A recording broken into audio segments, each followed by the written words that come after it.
Hello VTW Universe, my name is the Silver Standard Xstatic. And I'm the VTW World Heavyweight Champion, Zakk Daniels. Yes, and welcome to VTW Deep Dives Episode 1. Today, we're going over VTW Mania 2016.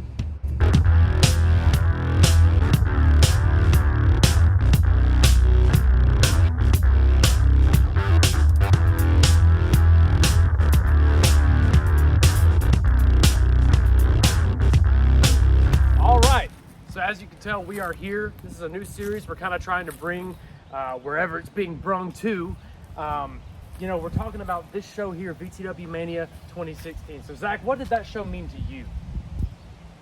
That show to me really represents a time in VTW when, you know, I think we really started to take things more serious. Absolutely, you know? Absolutely. And I think you can see that in our show with like the way that we tried to produce it, and like the humor and the effort and the, you know, the love that we put into that show. I think it comes across on screen so well. Absolutely, you know, and a lot really went into this production of this show. It's part of the reason I wanted to kind of start with this one on this series is because, so obviously all logos made by J. Joker Designs. That was the way it kind of was back in the day. Ace Whistler was the guy for any kind of logo. Still is. Yes, the guy. Still is. I mean, anytime you need logos done, I'm sure he's your guy for that. But secondly, though, this show was actually produced by one of our friends named Dalton, who actually will be, if we ever do Best in the Yard 2 or some of our other shows, Best in the Yard 4, Dalton was in charge of the production, DMP Studios, that's him, of that show. So Dalton kind of had the capabilities to make this like an actual full-fledged production that we didn't have at the time. Absolutely. So yeah, so let's get into the production real fast. All right, so obviously, like if you've watched this show, we had an entrance curtain. It was set up about right here, right? And we had a, it was like shower curtains, okay? And our PVC frame. Because our old curtain, something was wrong with it. Do you remember what was wrong with it, Zakk? I don't remember. I think we might have just wanted to do something different, honestly, for the show. Yeah, okay. Well, yeah. So we had that set up. We had our two speakers here. And then the ramp we had, that was made by Aaron, right? I believe. So hand-painted and everything by Aaron Jones. Really cool ramp. We got a lot of use out of that. Absolutely. So yeah, so that was our ramp. And what we were actually doing, if you want to follow me over here, we were actually hiding behind these trees in a lot of the cases, like kind of like this. We would hide behind these trees, and so the curtain was right here because it was open. You know what I mean? It wasn't like when we used to come out of the building over there, which we'll showcase the building in some other videos if you people want to see that. But we would kind of hide behind these trees and then try to walk out when the camera wasn't on us and come out right here. So that's kind of what happened. And then we had an old trampoline net right here, right? So an old trampoline net was right here for a walkway. We had a live commentary going. We ran it through a Focusrite Scarlett 2i2, right? I believe. And we ran it through Audacity on a MacBook, and then we had a microphone, right? Yes. Pretty sure that's correct. So that's kind of what we had going on right here. We would all interchange commentary, and most of the production was ran at this little table you'll see in the video right here. So now the magic with the ring. Obviously this is not our ring anymore, but in place of our ring is something to hold the place. I remember around this time we really wanted to get serious with what we were doing. So our ring at that time, you know, was just our trampoline with some 4x4 posts all around it to make turnbuckles. And then I remember we used some wire that we ran around and clamped together to make ropes that we would eventually cover. So all the little details like that going into the show, we really wanted to make it the best that we could, although, you know, we faced many problems. The ropes keep falling off the turnbuckles, as you see in my match at this show, VTW Mania 2016. But also, along with the ring, we take a look at the professional aspect of this and think, what can we do to make this better? What can we do to up our production here? And so one of the things that we decided to do, based off going to, like, you know, live WWE events or other live wrestling events, we decided we were going to mic our trampoline. Oh yeah. So I think all we did, we got some foam and we put underneath the trampoline right in the middle. And then Dalton, our production guy, he had one of those stand-up microphones with the the bass on top, and he just put it right in the middle. And so every bump that we took, every move that was connected on this trampoline had that good thud or crunch or whatever it needed to make this show that much more special, in my opinion. To really put emphasis on what we were doing here. Yeah, I specifically remember, especially with the kicks. Like, if people didn't think that we were actually, kind of making contact with those kicks, you could hear it. Absolutely. One of the earliest thoughts when you first told me about this show and that we were going to be going over the show, I went back and watched my match. And the one memory of that match that always sticks out to me is my Pele kick on D-Lock, just because it looked really good, and I always remember the audio because we had 3 different cameras rolling, I believe, and then we had the mic under the ring. So to hear all of that come together as one, I remember that kick always being it's a very proud moment for me. Absolutely. Well, speaking of your match, let's go ahead and dive into it. It's the first match on the show. We have D-Lock, Dustin Reagan, or Dustin Plague, known as at the time he was known as Dustin Plague, and of course Zakk. So let's dive into that. What do you remember about that match? Man, so many things. First of all, obviously when this match was set in stone, everybody that was wrestling on the roster knew that we had to try to follow this match because we knew it was just going to be crazy.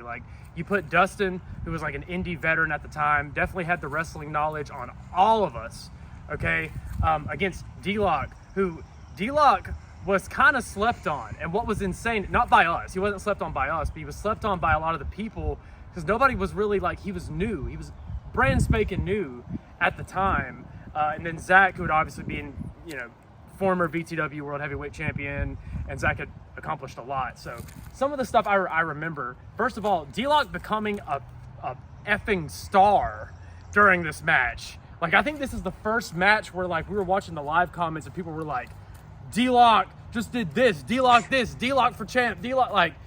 This is a groundbreaking match for D-Lock. Absolutely. But I do remember D-Lock, I believe, having the first second rope suicide dive ever done on our trampoline during this match. I believe so. I believe that's correct. I remember, for you personally, I don't know why this is etched in my memory because I was reffing this match, which we'll get into that in a second too. But I remember Zakk doing the crossbody. I don't know why. Springboard crossbody. Yeah, I have no idea why. And then I definitely remember Dustin, and I've taken this move too. I remember Dustin having the chair set up right here. I remember he would run and do his giant Splash. splash. Yeah. But that's what I remember the most. Other than there was a lot of crazy moves that happened, and I'm sure those are going to get talked about at some point. I remember around the time frame, like I said earlier, this is all something that we wanted to start taking more serious. And I think I've always been a guy of quality, so I appreciate good quality, whatever it is. So to have guys like Dustin and Dylan also on the roster who also appreciate quality and they want to do the best quality work in and out of the ring that they can, I think that brings a natural attraction, and a natural friendship to one another. So Dustin, Dylan, and I were really close. Going into this match, I know we all looked at this as an opportunity for ourselves and an opportunity for our friendship to really create some magic here. So when you have 3 guys who are willing to just do it all and who want to do the best work possible, and then to go into the match and have no plan and just say, okay, this is what we're going to do, we're going to wing it. And then to create magic like that is, it's a match I'll never forget. I'll say that. Absolutely. I think that match really, I was talking about how it defined D-Lock, but it honestly kind of defined all 3 of you guys at that point in time. You know what I mean? Absolutely agree.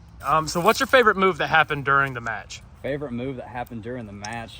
Man, there were a lot of crazy things that Dustin and Dylan whipped out during this match. Springboard clotheslines and flipping over chairs and Canadian destroyers and coast to coast and just all kinds of stuff. But I think the one move that is maybe not the craziest thing in the world, but it's one that solidified something for me. I beat Dustin with the torture rack powerbomb. in this match. And, and that was a move that I just kind of whipped out, on the spur, and that happened to be the end of the match. And I think because of that, it's a move I've carried with me throughout all my years, professional and whatever you'd like to call this, YouTube wrestling. Next match on the card, we had Avery Hope, the boss man, rest in peace. All the love for the boss man. He's probably shining down on us right now, against Mephisto, because they were in the establishment. And so basically, Avery had been making Mephisto do all of these chores for him. He would like rake. I remember there was one like right here. Mephisto was raking leaves, and he got really frustrated and was just like, on the security footage. Yes, on the security footage. Like, and it was just so, it was just such a lighthearted thing to have after such a serious triple threat match like you guys had. Absolutely. So yeah, I know Avery was really happy with it too. It was a lot of fun to film that and see that. Low key, it had the most like insane finish of all of the matches. I was actually doing commentary over here. I believe we had to film it a day after. I think Avery had something to do the day of Mania. I was sitting here commentating the match, and like, it'd been really back and forth, obviously Avery hit his clothesline, loved that clothesline, and Mephisto freaking ate garbage on it. But I remember Mephisto getting up to the top and straight up just like jumping and leg dropping Avery. Literally just every ounce of Mephisto, boom, right onto the boss man. Just that leg drop was absolutely insane. I think Mephisto and Avery both gave everything that they could for this match. And yeah, I definitely enjoyed it. I think one of the coolest things about anything Avery was ever involved in is nobody really understood how dynamic of a performer Avery was. Absolutely. So to see Avery come out, just months before that as the leader of the establishment, and he is the boss man, it's a name that we gave him that stuck with him throughout the rest of his life. I mean, it's on his obituary.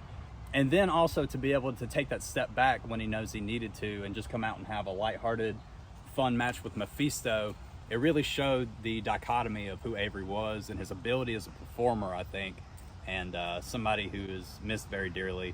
And I wish could have done more on a bigger platform as the years went on. Avery loved getting in this trampoline and wrestling. He loved all the stories, and he loved his program with Mephisto. I know that for sure, man. Always did. They built that for years, basically. We always went into those matches with Avery as an honor. It's always something we tried to do right by him with. Absolutely, yeah. All right, Xstatic. Our next match on the card, none other than Kevin Shaw going up against the reigning VTW X Factor champion, the Silver Standard. Yes. Xstatic. Absolutely. So I had actually at that time, and a lot of you probably don't know this. Some of you might, like KW Tribute, not to shout out some of our fans. He's been watching us since we were like literally like little kids. Yeah, so we what was crazy about that match, I had just came back as the Silver Standard. I had not done that character, so I had won the X Factor title because nobody had really done much with it. And I remember like me and Zakk had a match for it, and I had a lot of really fun little moments there building up my character for it. But it was eventually Kevin Shaw's time. Me and Kevin's build up to this match was so fun. Like I have nothing but absolutely amazing memories. I remember like we were back there in the building, I was just like dissing Kevin like super hard. And I remember I had an idea for him for this character. So Kevin got a cake that had my name on it, right? And Kevin had the cake right here. And I remember like coming out, and yeah, Kevin threw that cake in my face, because I was doing like the I'm so pretty thing, like I'm so pretty, look at my man nut, whatever. Like, and he threw that cake on me, and that's kind of what started this rivalry. And the cake was so buttery, and it was, it got all over my freaking face. I did my entrance in the red Bad ass. Yeah, that was really fun. I was wearing some Oakleys, like some 80s Oakleys. That kind of looked like this, actually. But as far as that match, yeah, I really made sure to kind of give Kevin the best match I could, because I definitely felt like Kevin deserved a strap of some kind at that point. He'd been working really hard. I remember Kevin got me a Boston Crab like this, like right here. Oh, yeah. And yeah, that didn't feel good, but it was super cool. He did that like on the fly, you know. I was like, that was awesome, you know. So I remember that. I remember obviously Kevin pulling like the man knot out. He was one of the first people to do that.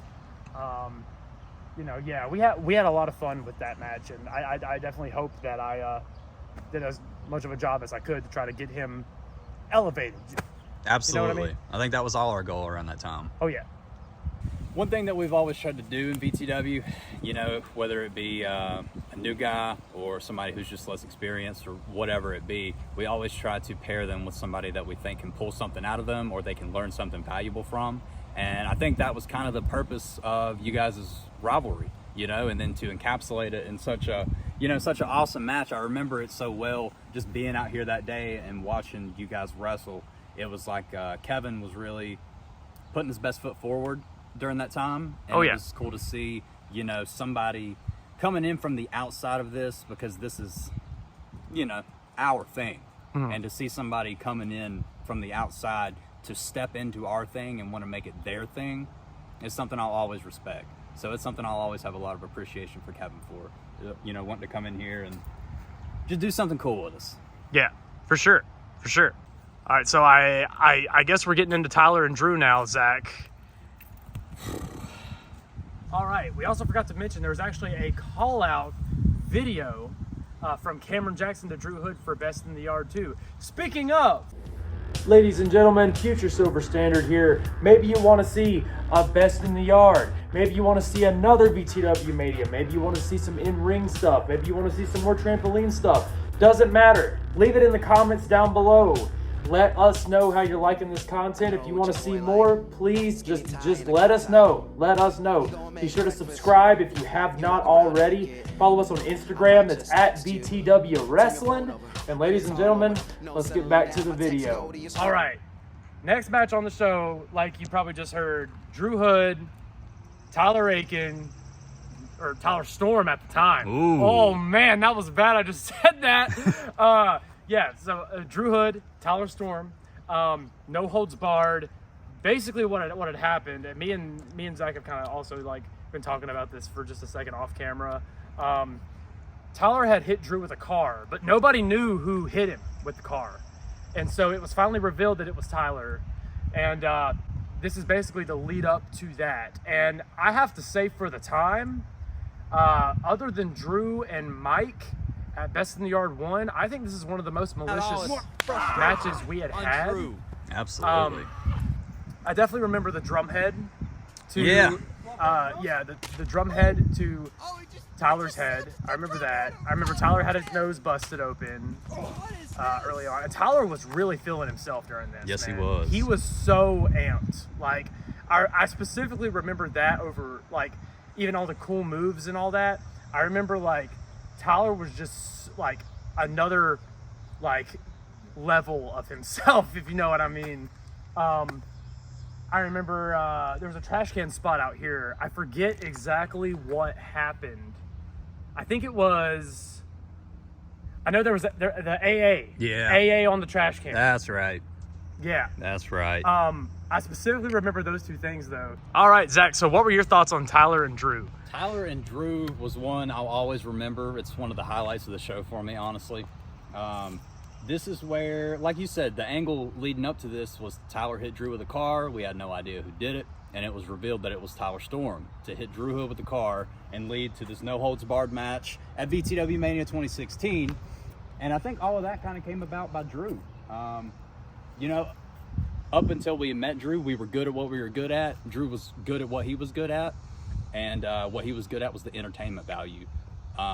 Not to take anything from his wrestling, you know, but that was kind of what we specialized in. So then to have him join our world and add that entertainment to our wrestling, Absolutely. I think that match was kind of the start of the perfect encapsulation of what was going to be our direction for VTW. So I would say it's one of the most important matches in VTW history, in my opinion. just gave a different wrestling style Absolutely. to what we had in VTW, because we were all very like springy, high flyy, like, you know, not a lot of us were like big dudes back then. Yeah. So yeah, Drew was definitely like a wild card on our roster. Absolutely. He brought that kind of less is more mentality to our, you know, to the entertainment aspect of our show and to the wrestling aspect of our show. And yeah, I just don't think I don't think we would have been as successful as we were had we not had Drew, Tyler, or that match. I remember just being out here doing commentary for this match. Yeah. Standing right over here, and I just remember Drew at the time, his character was just a dick. And he's just beating the hell out of Tyler with whatever he can find, and Orville stands up. I'll beat your fucking ass! You know? I just remember being into it because the job that Drew was doing, I was watching him beat down literally one of my best friends of, you know, however many years. So to have that kind of genuine reaction pulled out of that says a lot about the ability of both of these guys, I think. Absolutely. Absolutely. Well, Zach, with that being said, the JHI match, this is it, the main event of VTW Mania 2016. We had the Blackout, right? Or was he the Anarchist? I'm pretty sure he was the Blackout. One of them. We had Aaron Jones, the real boss man, the current real boss man of VTW, versus Joe Cool, man. A lot of these people probably don't even know Joe Cool. The leader of JHI, man. Earlier that year, I believe, or maybe even the year prior, JHI invades VTW to try to get control of something you and I and Tyler and Aaron had built together, you know? So then we have this outside force that comes in that wants to try to take over what we have spent most of our lives building here. And so that encapsulates with the leader of JHI, Joe Cool, coming to face the heart and soul, as we've always called him, Aaron Jones, in the main event of one of the most pivotal shows in VTW's history. And I think the match delivered on all aspects, man. Of course, you have Aaron Jones walking out victorious, VTW World Heavyweight Champion, and we're leading into a new era of VTW. Magic, man. Absolutely. Magic. With this main event match, I mean, so much was on the table. I believe there was some high stakes to it. Because, I mean, not only was it for the World Heavyweight Championship, and Joe was the World Heavyweight Champion. Yes. Going into the match. Joe had taken full control of the company. All the vindications leading up to it opened with the JHI theme song, you know, that bump, bump, bump, bump, bump, bump, bump, bump, bump. Anyways, man, this match was just everything you could have believed that it was going to be. Both men were just at each other's throats, just ground and pound the whole match. I remember Aaron Jones hitting the moonsault. Absolutely. This might have been one of the cleanest ones he ever did, in my opinion, on the trampoline. So I remember that. And obviously, you know, closing moments of the match, Aaron Jones has the kendo stick on Joe Cool, pulling the crossface. I mean, just, and that never feels good. Kendo stick across the face with the crossface locked in. Yeah, it was an absolutely crazy way to end the show. And I do remember after the match, Aaron Jones had one of his famous promos where he basically just set the bar for the rest of VTW's history, really, is what he did. You know, he stood right there and flat out, like, laid the cards out for Best in the Yard 2 with the Three Kings match he was in. You know, so, yeah. That was a very pivotal moment. And Joe Cool at that time had not really been beaten.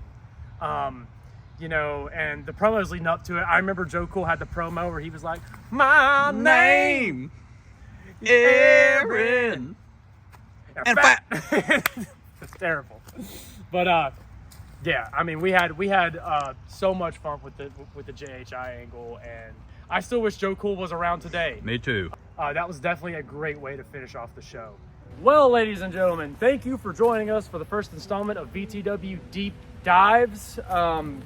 You know, there was a lot to go over, and I know this is kind of our first time doing this, so, you know, if there's anything that you guys want to know that we didn't go over about specific shows or anything like that, leave it in the comments below, as well as what, Zach? Make sure you like, subscribe, comment, all the good stuff on the VTW channel. Interact with us, man. That's what we want. We want interaction. So that's why we're pumping out content like this. That's why we keep pumping out the content that we do. We want you guys' involvement, and we want to show you guys how much we appreciate you for sticking with us all these years. Whether you've been with us forever or you've been with us, you know, the last show or two, doesn't matter. Welcome. You know, we're glad you're here. We want to do this, entertain you. So let us know. Yeah, I mean, and like, you know, if you guys want to see a Best in the Yard 2 one, if you guys want to see more modern VTW content, if you guys want to see us go over, I mean, anything you guys want to know, we're an open book. So leave it down in the comment section below. Like, subscribe, comment, do all the stuff, all of it. Do the stuff. Stop. We're in like Backstreet Boys dance motion right now. Thank you. I need to be alone like the way you left me. You start calling, you start crying. I come over, I'm inside you. I can't find you.